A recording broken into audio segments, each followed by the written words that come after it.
사람의 진 면목은 위기 상황에서 볼 수 있죠. 어려움 앞에서 나오는 행동이 그 사람의 참 모습이기 때문일 것입니다. 예수님께서는 고민하여 죽을 정도로 슬픔이 밀려오는 그 순간에 기도의 자리로 향했습니다. 그것은 하나님께 알리는 것이 최상의 길이라는 것을 보여주는 행동이었습니다. 예수님은 기도의 자리에서 자신의 마음을 솔직하게 하나님 앞에 알렸습니다. 그것은 아버지께는 듣기 좋게 꾸밀 필요가 없다는 것을 보여주는 것입니다. 예수님은 자기의 생각을 말하면서도 아버지의 계획을 존중하였습니다. 그것은 내 계획보다 아버지의 계획이 완전하다 하는 것을 받아들이는 것이었습니다. 예수님은 제자들에게 기도를 부탁했습니다. 알고 보니 자기들을 위해 기도하라는 것이었습니다. 예수님을 위해서 기도하라는 것이 아니라 자기들을 위해서 기도하라고 부탁했습니다. 기도하지 않으면 자기가 마음먹은 삶을 지켜낼 수 없다는 것을 알고 있었기 때문에 그렇습니다. 예수님은 제자들이 감당하기 어렵게 여겨지는 상황을 만났을 때에 슬픔에 삼키어 죽고 싶을 때에 기도의 골방으로 나아가는 것을 배우게 하고 싶었습니다. 지난 한 주 기도로 승리하였습니까? 네. 구원은 내가 당면한 문제가 해결되는 것에 있지 않다는 것을 우리는 계속 배웁니다. 다윗 왕은 사랑하는 아들 압살롬의 반역으로 도망하면서 배웠습니다. 구원은 여호와께 있다는 사실을, 자기가 직면한 문제가 해결되는 것에 구원이 있는 것이 아니라는 것을 배웠습니다. 우리가 7주 동안 배웠던 기도가 여러분의 인생을 힘차게 이끌어 주기를 축복합니다. 오늘부터 몇 주 동안 한순교회 하나님께서 주셨던 말씀들을 되짚어 보고자 합니다. 송구 영신 예배 때 나누었던 말씀들이 우리의 삶에 또 우리 교회에 어떻게 역사했는지, 또 어떻게 역사하고 있는지 하는 것을 함께 보려고 하는 것입니다. 이것은 우리의 신앙이 머리에만 머물러 있는 것이 아니라 하나님과 함께 매일매일 실제 살아가는 것임을 확인할 수 있도록 해줄 것입니다. 제가 여러분에게 기도 제목을 기록하면서 기도하라고 당부하는 이유이기도 하죠. 기도는 종교적 행위가 아니라 듣고 응답하시는 아버지 하나님과의 실질적인 사귐의 자리라 하는 것이 피부에 와 닿기 위해서 기도의 제목을 기록해 보라는 것입니다. 여러분이 그렇게 기도의 제목을 기록하며 기도하면 하나님이 어떻게 여러분의 필요를 공급하시는지를 확인할 수가 있게 됩니다. 더 나아가서는 불확실한 미래에 대한 두려움을 몰아내고 힘차게 살아갈 수 있도록 이끌어 준다는 이야기입니다. 오늘 여러분과 나누고 싶은 말씀은 2006년 송구 영신 예배 때 하나님께서 우리 교회에 주셨던 말씀입니다. 오늘부터는 복을 주리라. 이것이 2007년 하나님께서 한순교회 가족들에게 주신 말씀이었습니다. 오늘부터 내가 너희에게 복을 주리라. 고달픈 삶을 살고 있는 이스라엘 백성들에게 하나님께서 말씀하십니다. 만약에 우리의 인생이 역전이 불가능하다고 여겨지면 우리가 어떻게 힘차게 살아갈 수가 있겠습니까? 우리 서민들은 내게 웬 횡재가 올까 그렇게 생각하면서도 로또 가게를 지나면서 한장 사는 것이 서민의 정서지요.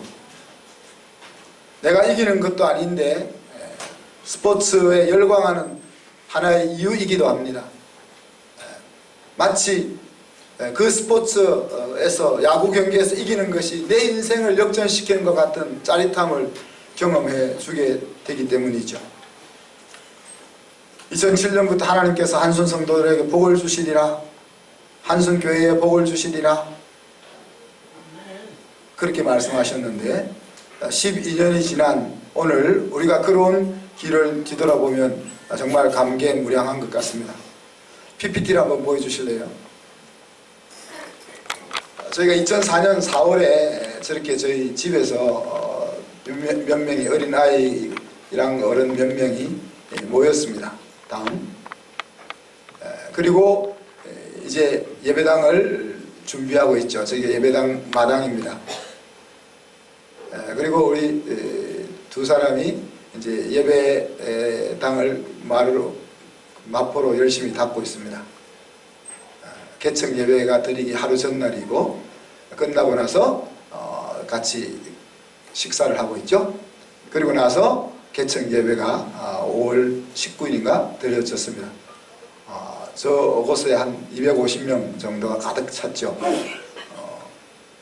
자꾸 넘기지 마시고, 넘기라 때 넘기시고.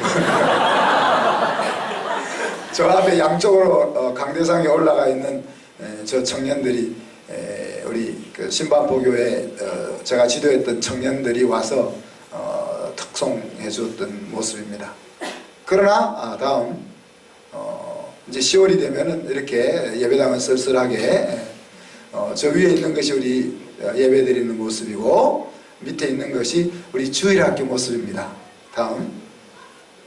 그리고 2004년 12월 19일 날 저기 십자가를 제가 올라가서 달고 창립 예배를 드렸습니다. 그때 목적이 이끄는 40일을 시작하면서 창립 예배를 드렸습니다. 다음. 그리고 12월 31일 첫 번째 송구 영신 예배가 드리는 모습이 저 모습입니다. 다음. 그 다음 2005년 4월 달 부활주일에 세례식을 베풀 때에 예배 드리는 모습이고, 다음. 그 다음에 2005년 10월에 이렇게 조금 교회를 새롭게 해보고자 껍질을 바꾸고 있는 모습입니다. 다음. 그리고 들어가는 상가 입구에 이 현관을 만들고, 다음. 드디어 12월 모습이 이제 우리 1년 지난 창립 예배 드린 1년 지난 우리 예배의 모습입니다. 다음. 그리고 2006년 4월 달, 그리고 다음 이제 5월 달에 우리 학교가 시작됩니다. 다음. 이렇게 그 당시는 크리스천 스프라우트 컬리지라는 부모들이 지어준 이름으로 영어 대안학교 혹은 성품학교에 팻말을 걸고 학교 시작됩니다. 네, 다음. 그때 시작됐던 조 6명, 하나, 둘, 셋, 넷, 다섯, 여섯. 이렇게 6명으로 시작됐죠. 또 다음. 그때 이제 부모와 아이들 다 합쳐서 저기 있는 수가 2006년 말 우리 학교 아이들의 모습입니다. 다음. 이렇게 식사하고 있는 모습이고요. 예. 다음. 여기는 이제 그 당시 우리 부모들과 학생들이 함께 성품 훈련을 받고 있는 장면이고, 다음. 여기는 이제 그 당시에 아이들이 재밌게 놀 수 있는 예배당 뒤쪽에 있는 놀이터입니다. 다음. 그리고 옥상에는 이제 우리 아이들, 유치부 아이들이 3명이 뛰어놀고 있죠. 다음. 그 당시 제가 아주 젊었던 것 같아요. 그죠? 저랑 집사람이랑 우리 권사님, 이것이 이제 교사였습니다. 다음. 그리고 2006년 12월 25일 우리가 성탄 예배 때 왼쪽은 주일학교 아이들, 오른쪽은 유치부 아이들. 우리 임선아 양이 유치부 산타 모자를 쓰고 하나님을 찬양했던 모습입니다. 맨 밑에는 예배 드리는 모습이고, 예, 다음. 그런데 이제 12년이 지나서 우리 학교의 모습은 이렇게 변화되었고, 다음. 우리 중고등부 아이들이 120여 명이 개강 수련회를 드리는 모습, 다음. 그리고 초등부가 90여 명이 밖에 나와서 파이어 드릴 하는 모습, 다음. 그리고 초등부 부모들이 모여 있는 모습, 다음. 그리고 우리 이 교회의 모습입니다. 다음. 네. 이제 꺼주셔도 되겠습니다. 2006년 12월 31일 날 하나님이 우리 주셨던 말씀에 비추어서 12년을 돌아보면 정말 하나님께서 우리 교회를 2007년부터 새롭게 하시고 복을 주셨다 하는 것들을 확인해 볼 수가 있었습니다. 마지막까지 뒤집을 수 있다는 가능성, 그것을 우리는 희망이라고 부릅니다. 세상은 그렇지만 들성 싶은 나무는 떡잎부터 알아본다, 그렇게 말하죠. 그리고 우리 청년들은 흙수저로 태어나면 인생은 정해졌다라고 생각합니다. 세상은 그러기에 죽음에 이르는 병에 걸려 살아가고 있는 것이죠. 그렇지만 우리 하나님은 다르게 말씀하십니다. 네가 안 되는 나무라면, 네가 안 되는 나무로 태어났다면 되는 나무에 접붙여서라도 너를 좋은 나무, 좋은 열매 맺는 나무로 만들게 할 거다, 그렇게 말씀하십니다. 눈을 감았다 뜨는 하루라는 시스템 속에서도 인생 역전의 가능성이라는 시스템을 심어 놓았습니다. 오늘은 힘들었지만 눈을 감았다 다시 뜨는 내일은 새롭게 시작할 수 있다는 생각을 가질 수 있게 하는 거죠. 한 달이 지나갈 때, 이제 오늘 12월 1일이지 않습니까? 11월까지는 내 인생이 어땠을지 모르지만 이제 이번 12월 달은 다를 수 있다는 생각을 우리는 가질 수가 있습니다. 그리고 또 한 달이 지나 2020년이 되면 2019년까지 내 인생이 어떠했을지언정 2020년은 다시 시작할 수 있다는 생각을 가지게 해줍니다. 그리고 7년이 지나 안식년이 되면, 50년이 지나 희년이 되면 제도적으로 새롭게 출발할 수 있는 기회를 하나님은 끊임없이 제공하십니다. 바로 인생은 역전할 수 있는 기회가 하나님에 의해서 끊임없이 주어지고 있다는 것을 알려주시는 거죠. 그래서도 안 되면 마지막 눈을 감는 그 순간이라도 하나님께서 그때까지라도 기회를 열어놓고 계시는 것입니다. 2006년 그때에는 우리가 공동체가 구성될 수만 있다면 하고 기도했습니다. 전도사님들이 힘들어했어요. 왜? 제가 전도사님들 부흥시키라고 막 푸시해가지고 힘들었던 것이 아니고, 주일학교 아이들이 3명밖에 없으니까 3명 데리고 말씀 전하며 활동하며 사례받는 것이 부담스러워. 토요일날 나가서 전도하고 별의별 모임을 하면서 부흥을 시키려고 애쓰지만은 찾아오지 않는 아이들을 어떻게 하겠습니까? 제일 먼저 찾아오는 사람들은 거린들. 그런데 오늘은 우리가 하나님을 아는 다음 세대를 세우게 해달라고 기도하고 있습니다. 우리가 앞을 바라보고 미래를 바라보면 답답하기도 할 때가 많지만은 뒤를 돌아보면은 하나하나 모두 은혜고 감사거리가 넘친다 하는 이야기죠. 여러분의 인생은 어떻습니까? 우리 교회의 모습은 그랬습니다. 2006년 12월 달에 우리 교회에 다니고 있던 사람들 중에 지금까지 남아있는 사람을 제가 불러볼게요. 안은정 자매, 그때는 자매였습니다. 제가 사진을 보여주려고 하다가 시집도 못 간 자매님을. 그 다음 김정성 권사님, 우리 송성민 형제님, 그때는 형제였어요. 최재형 김선희 집사님, 그리고 2딸 지호, 지혜. 그 다음에 우리 정혜연 자매, 그때 자매였어요. 우리 최정혜 자매, 그때 자매였어요. 정철민 형제, 그때 예수님을 믿었죠. 믿기는. 우리 안은정 권사님이랑 결혼해 보려고 이제 왔다 갔다 하는 형제였습니다.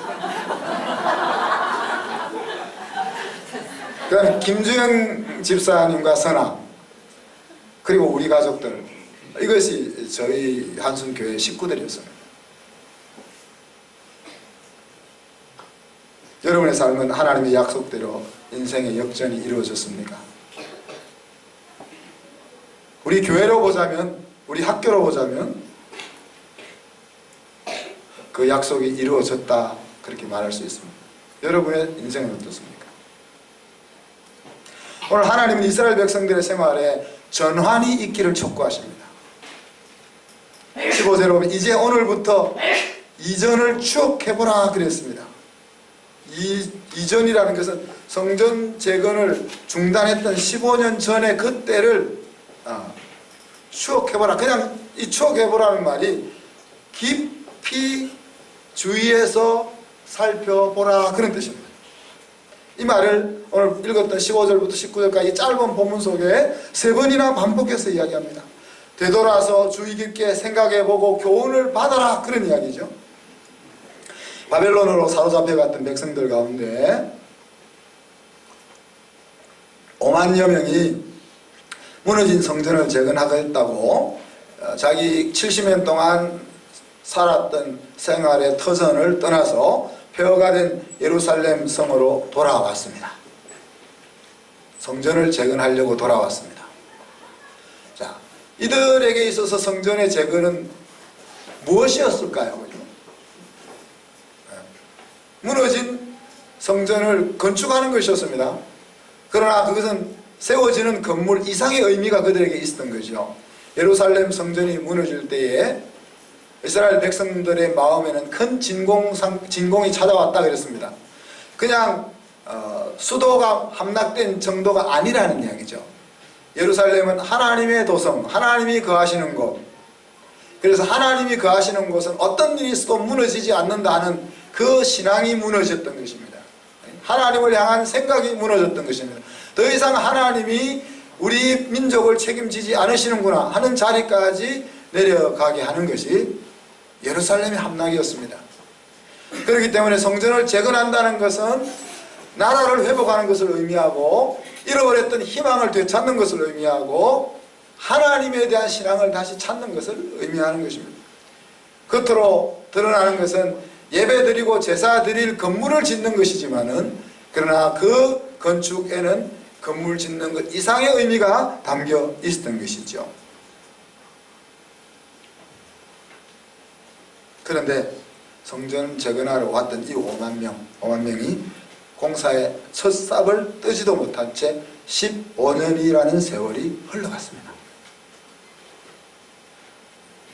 자금이 부족하고 일꾼이 부족하고 또 재건하기 위해서 설계를 한 설계도가 너무 초라하고 그런 이유 때문에 성전 재건이 15년 동안 멈춰져 있던 것입니다.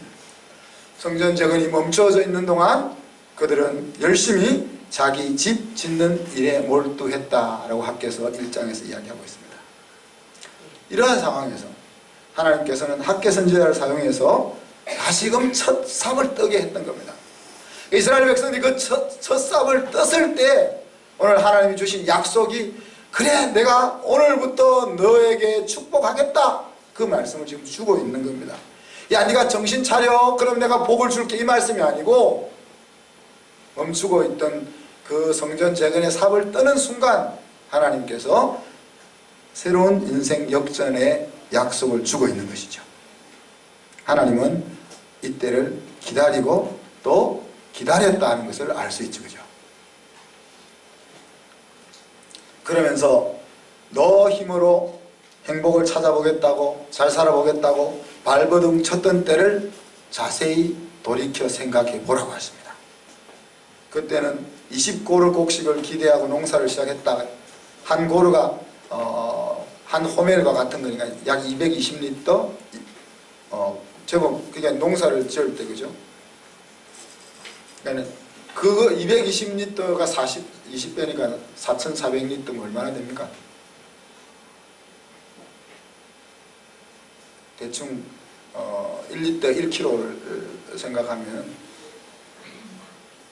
그게 벼 220가마를 추수하려고 농사를 지었다는 거예요. 농사를 지었다는 거예요. 그런데 가을이 돼가도 추수를 해보니까 절반밖에 못 거뒀다는 거예요. 그 다음에 포도를 심고 포도원을 갖고 가지고 50고루의 포도즙을 기대하고 포도 농사를 지었는데 20고르, 이거 40%밖에 수확을 못했다 그랬어요. 그리고 종자로 쓸 곡식까지 먹어버렸다 그랬어요. 농사를 지어보신 분은 알겠지만은 아무리 먹을 것이 없어도 종자는 안 먹잖아요. 그런데 농사지을, 다음에 농사지을 종자까지 먹어버렸다. 희망이 다 사라져. 이 상황을 너희들이 정확하게 인식해라. 야, 우리가 올해 농사를 잘 못 지었으니까 내년에는 정신 차리고 더 열심히 농사를 짓자. 이렇게 마음먹어서 되는 것이 아니다. 너희들이 하나님께서 주신 사명을 감당하지 않고 너희들 자신의 삶에 집중할 때 너희들이 정말 원하던 것을 이룰 수 있었느냐? 그것을 생각해 보라는 겁니다. 그러면서 왜 너희들이 그렇게 행복하게 잘 살려고 발버둥 쳤는데 결과는 반대 상황이었는지를 설명하시죠. 내가 너희들이 짓는 농사에 개입했기 때문에 그렇다. 17절에 보면 내가 너희 손으로 지은 모든 일에 폭풍과 곤방과 우박을 얻어쳤다. 그렇게. 왜 그냥 두시지? 하나님 사람들을 이렇게 힘들게 하실까요? 그냥 그렇게 살다가 멸망하도록 놓아두시지 왜 굳이 농사 짓는 그곳에 개입하셔가지고 수술을 반타작나게 하시냐? 하나님은 그렇게 살다가 멸망하게 놓아두지 않고 채찍을 드셨다는 거죠. 자기 백성을 그렇게 살도록 둘 수가 없었기 때문입니다. 시편 기자는 그래서 이렇게 매만질 수 있는 것도 큰 축복이다 그렇게 말했습니다. 그렇지만 이렇게 매를 채찍을 들었음에도 불구하고 너희는 내게로 돌이키지 않았다.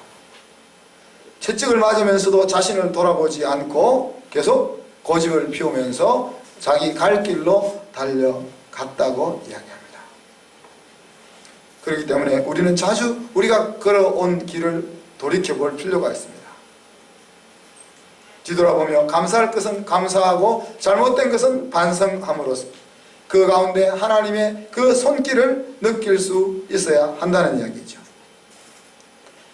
자신들이 그렇게 행복을 찾아 애썼지만 그들에게 돌아온 것은 찌들리는 가난과 곤핍한 생활이었습니다. 우리의 삶도 동일할 것입니다. 복을 얻는 길은 무엇입니까? 인생을 승리하는 하나님의 원리는 무엇입니까? 인생을 승리하겠다고 복을 얻겠다고 다닌다고 해서 이루어지는 것이 아니라는 이야기입니다. 오늘 말씀에 빗대어 보면 성전을 짓는 첫 삽을 드는 그것이 인생을 승리하는 출발점이고 인생을 역전하는 출발점이라는 사실입니다. 성전에서 이스라엘 백성들은 하나님을 만났습니다. 그곳에서 찬양과 감사의 예배를 드렸습니다. 자신들이 지었던 죄를 용서받았습니다. 당시에 죄를 용서받는다는 것은 사는 길이었습니다. 자신의 삶을 하나님 앞에 보이고 칭찬받고 또 야단을 맞았습니다. 그리고는 하나님이 주시는 약속을 마음에 간직했습니다. 이것이 구약 이스라엘 백성들이 성전에서 하나님을 만났던 내용들입니다. 이제 오늘 우리는 성전 대신 예수 그리스도를 만납니다. 성령으로 우리 안에 계신 하나님과 동락하는 삶을 구축해 나가는 그것이 마음의 성전에 삽을 떠는 것입니다. 우리가 다시 교회 건물을 짓기 위해서 벽돌을 나르는 것이 아니라 신앙이 종교에 머무는 것이 아니라 하나님과 나의 밀접한 하루하루에 동행하는 삶이 되기로 마음을 먹고 발걸음을 내디디는 것이 첫 삽을 뜨는 것이다. 그리고 우리가 그렇게 첫 삽을 뜰 때 하나님의 인생의 역전의 약속이 우리 개인에게 선포되어진다는 이야기입니다. 오늘부터 내가 너희에게 복을 주리라. 과거를 돌이켜보면 하나님께서 분명히 그들에게 복을 거두어 버리셨다 하는 것을 인정할 수밖에 없었습니다. 그렇지만 이제 오늘부터는 역전시켜 주겠다고 약속하시죠. 언제 인생 역전이 약속되었습니까? 15년 동안 깊은 잠에서 깨어나서 회개하는 마음으로 성전을 재건하려는 일꾼들에게 하나님이 주신 약속이었습니다. 15년 동안 하나님이 얼마나 이 순간을 기다렸을까? 여러분 생각해 보십시오. 오늘 우리의 인생이 힘들고 황무하다 할지라도 자신을 돌아보고 일어나 하나님 앞에 살고자 다짐하는 성도들에게 이 약속이 동일하게 임할 것입니다. 우리의 인생의 지난 날들이 험악했습니까? 그 다음 더더욱 우리는 마음의 성전을 재건하기 위해서 다시 삽을 들어야겠습니다. 하나님을 향한 마음이 메말라 있습니까? 그렇다면 첫사랑의 자리로 나아가 기도의 자리로 나아가야겠습니다. 잘 살아보려고 인색하게 살았더라면 이제 베풀고 구워주는 삶을 시작해야 할 것입니다. 날카롭게 남을 비판하고 판단했다면 사랑으로 권면하고 감싸주고 품어주는 삽을 떠야 할 것입니다. 게으르고 나태하고 하기 좋아하는 일만 했다면 이제 열심을 품고 충성스럽게 살아가기로 발걸음을 내디뎌야 할 것입니다. 신앙과 생활이 따로따로 나누어져 있었다면 고난과 손해를 각오하고서라도 신앙과 삶이 하나로 만들어지기 위해서 우리는 마음을 다져야 할 것입니다. 이럴 때 하나님께서 우리 각자에게 인생의 역전을 약속하실 것입니다. 2020년 다시금 우리 인생을 역전해로 만들어가는 저와 여러분이 되기를 주님의 이름으로 축복합니다. 오늘 말씀 생각하면서 같이 한번 1, 2분 동안 기도합시다. 오늘이 하나님의 은혜와 복이 임하는 출발이 되게 해 주십시오. 우리의 인생과 신앙을 점검해서 하나님 앞에 바로 설 수 있게 해 주시옵소서. 한번 기도합니다.